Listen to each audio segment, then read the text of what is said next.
Well, I'm gonna head up to Manway and see how unsafe that ice is. A big buddy just showed up. I don't think I'm gonna take it because I won't be taking the tent. Go bare minimum with how sketchy the ice probably is. So I don't know. We'll see what happens.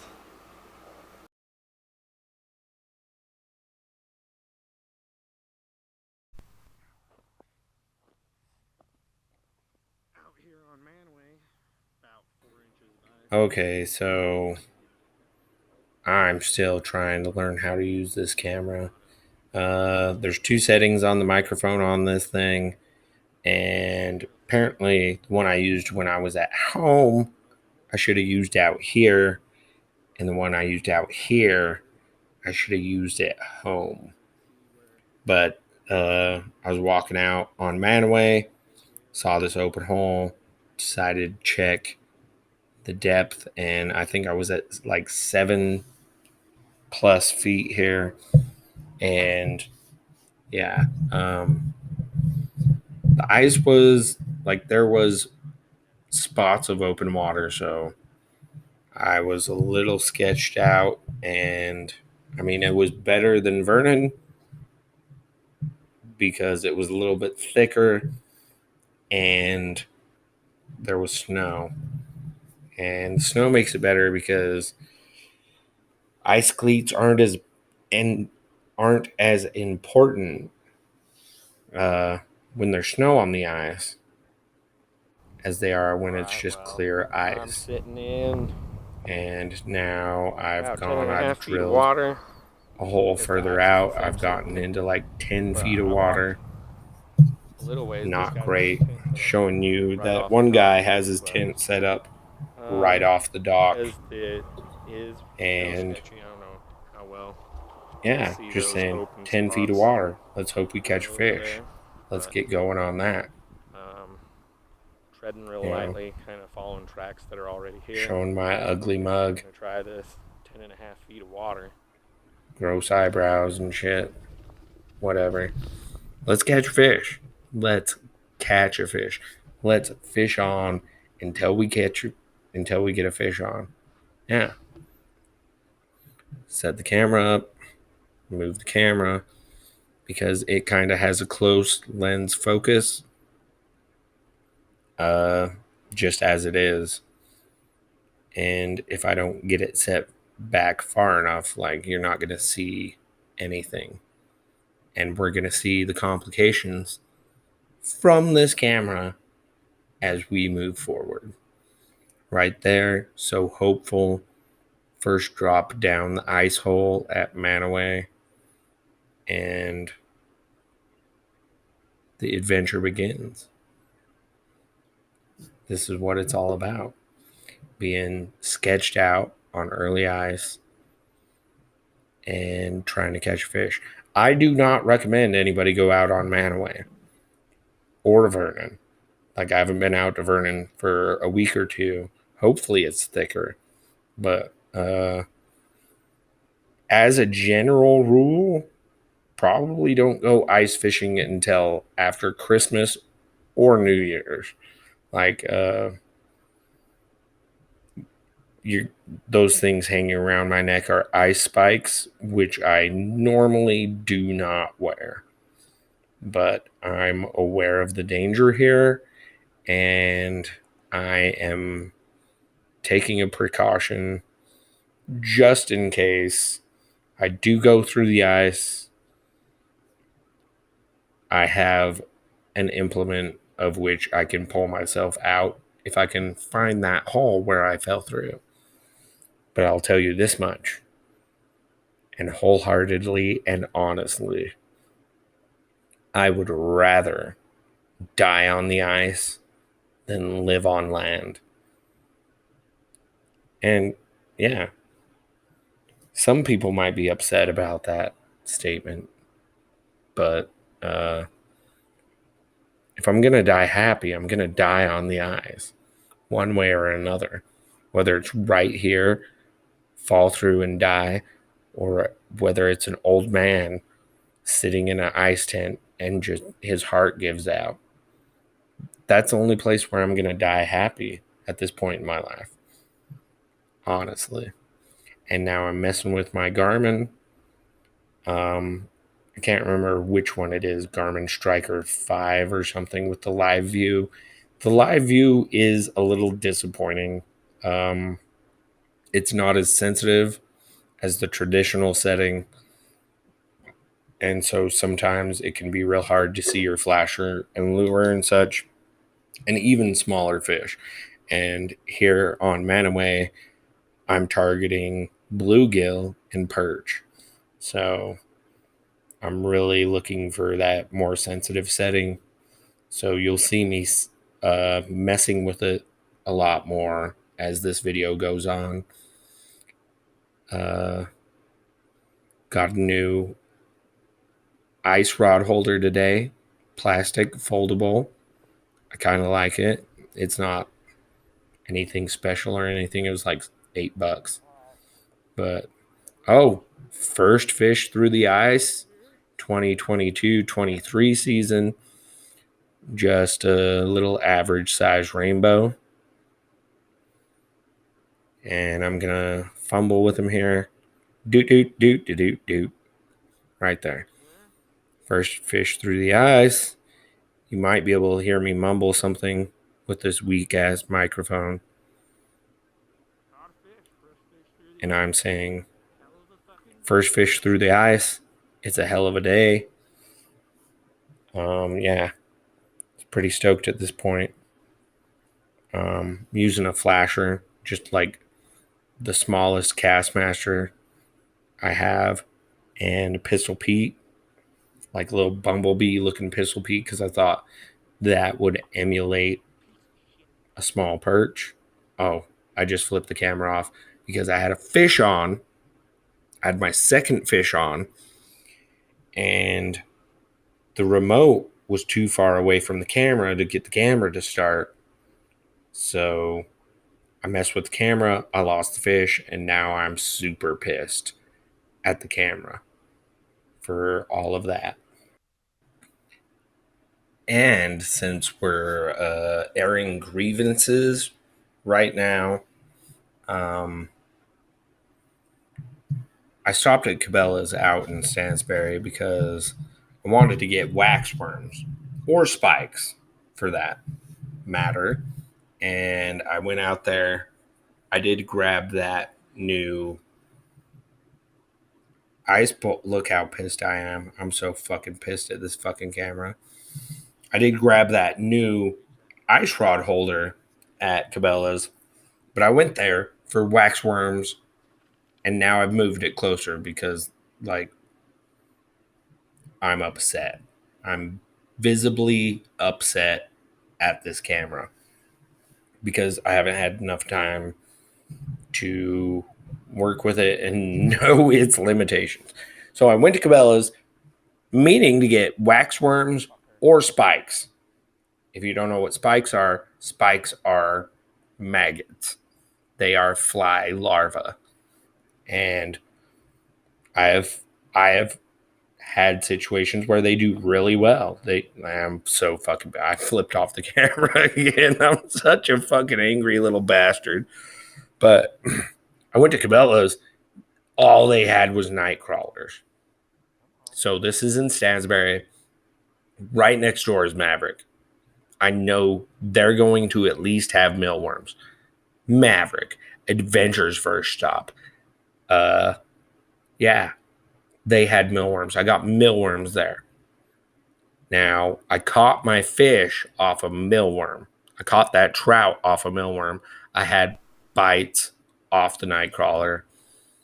And I think the big difference between nightcrawlers, mealworms, waxworms, spikes is that the larva as in spikes, mealworms, and waxworms, those are all larvae. They will cocoon and turn into winged creatures, flies.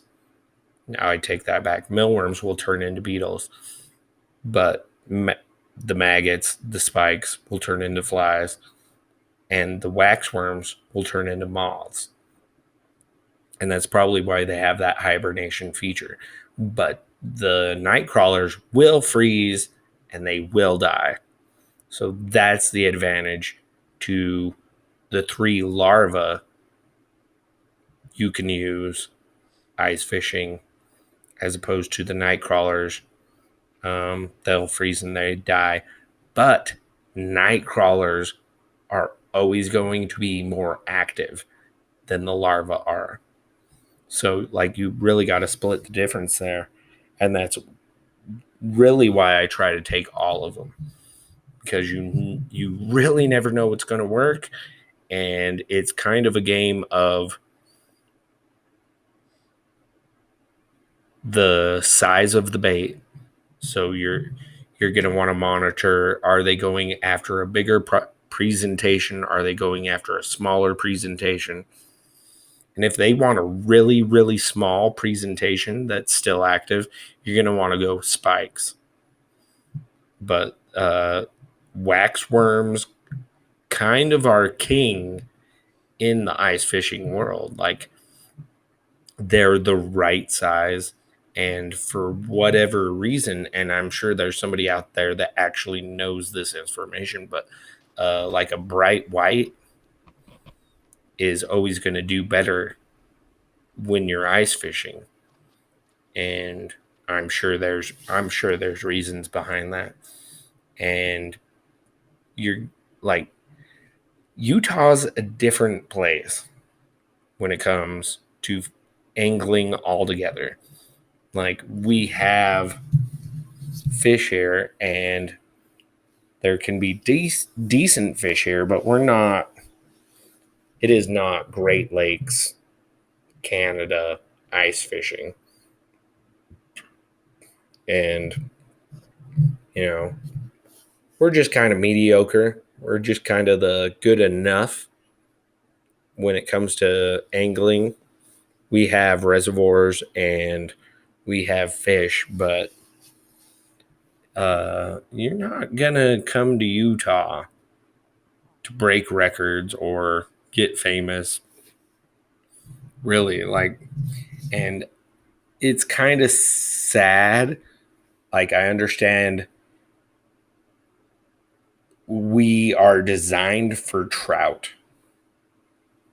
I think trout tastes poopy. Trout is a poopy fish. And a lot of us would rather eat crappie, perch, catfish, walleye, and all we have is trout. Anywhere you go is trout, trout, trout, trout. Always fucking trout. But I understand, fellas that live back east come out here because they want that trout fishing. So maybe I should just move back east. I won't fucking do it. There's nothing in this fucking world that would make me move east of the Rockies. It's not going to happen. Been too many generations that have fought their way out west for me to betray their dedication and backtrack towards the east. It's not going to happen. So I don't know if I'm going to get another fishing trip in before Christmas, but definitely after Christmas, I will get out to Wild Horse Reservoir in northeastern Nevada.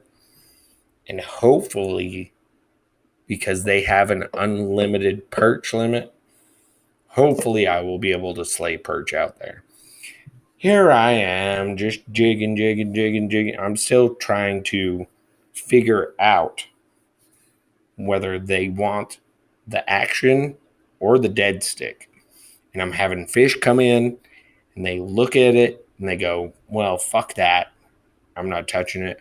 Or they bump it a little bit and I don't like I'll get hit, and I don't know if they're just bumping it with their tail, if they're doing light strikes, but I'll see the strikes, I'll feel the strikes, and I want to blame this strike indicator where I'm not able to hook them quick enough.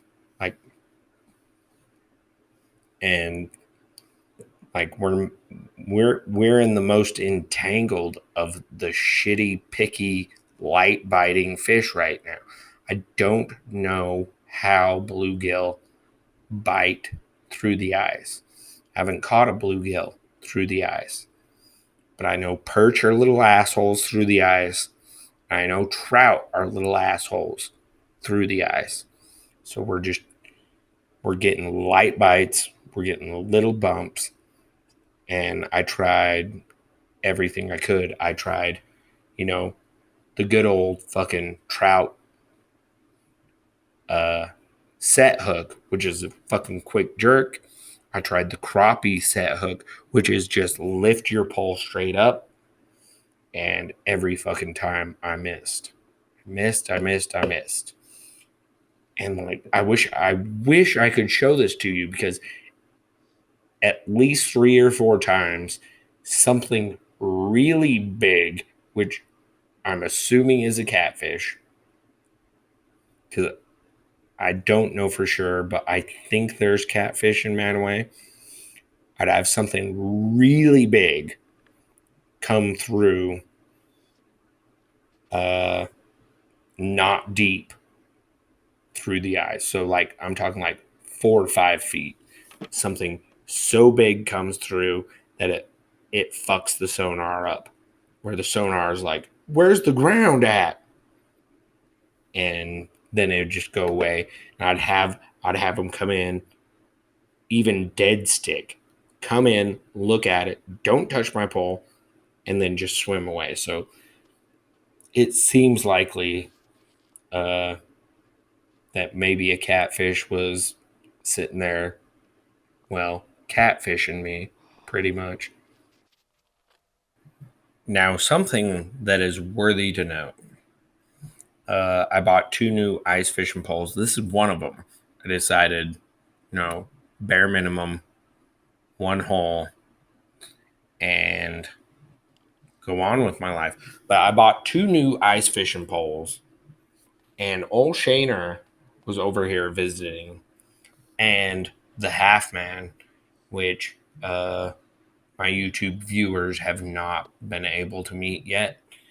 There's been one fishing trip where it was intended to make a video. I forgot all my SD cards when I was on that fishing trip with the half man, and yeah, that's why y'all haven't met the half man. Anyway, bought these 2 new poles. Me and old Shaner was discussing how you should replace the line on these new pre-spooled poles, because the line is always shitty. Half man was like, no, it's fine. It's okay. And, I think me and old Shaner have just been through it enough times that we know, because I did not respool this pole, and I did indeed get a rat's nest. And I tried to just take that section where the rat's nest was, because I was already down the hall. My lure and shit was already down the hall, and it was right there at the end of my pole. I tried to cut it, tie a knot, keep going, but I just had to cut it at both ends of the rat's nest, pull the line up, cut it off at the flasher, and retie it. But you didn't get to see that. I don't know. That's probably kind of boring to see. But understand that if you buy a pre-spooled rod and reel, put new line on that. Put good line on that. I realize there's really, really expensive ones out there, but you just gotta kind of find the ones that you like. And there's advantages and disadvantages to all sorts of lines. And a lot of YouTubers are going to be on here and be like, oh, you got to get this line. And they're selling shit. They're just trying to sell their own shit. They're trying to sell something that they're sponsored by. And I'm not sponsored by anything ever at all. But respool those cheap poles. Poles. Yeah, poles.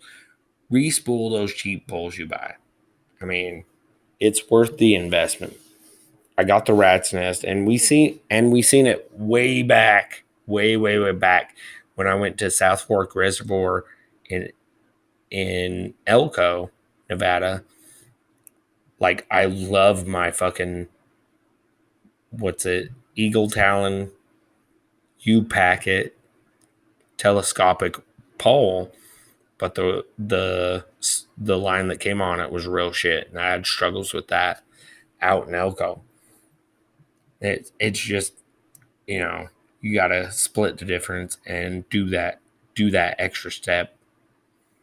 And maybe I'll make a video on this in the future where, like, a drill becomes your best friend in, like, especially ice fishing, where we got ice pits now, but also in, like, taking old line off a pole, like, stick something in there that you don't mind throwing away, like fucking pencil, an old pen.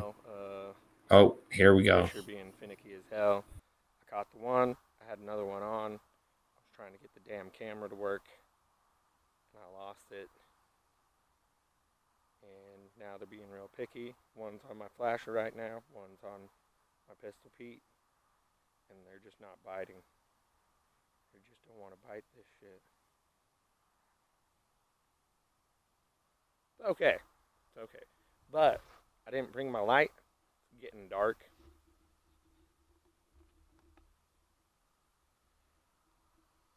And yeah, I'm going to have to call it here real soon.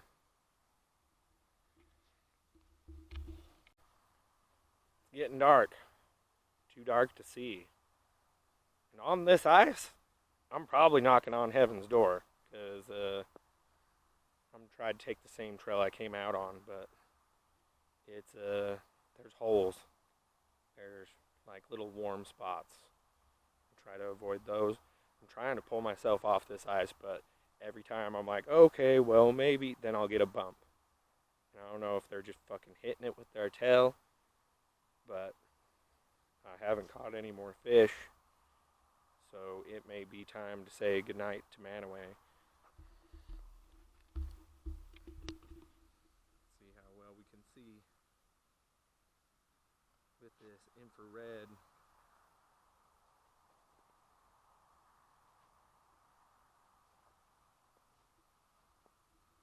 What does that look like in infrared? Can you see it? Hell no. Hey, stupid fish. Fucking come and bite my shit. One more fish. One more fish. One more fish. One more fish. We got a fish on until we get a fish on. But maybe next time.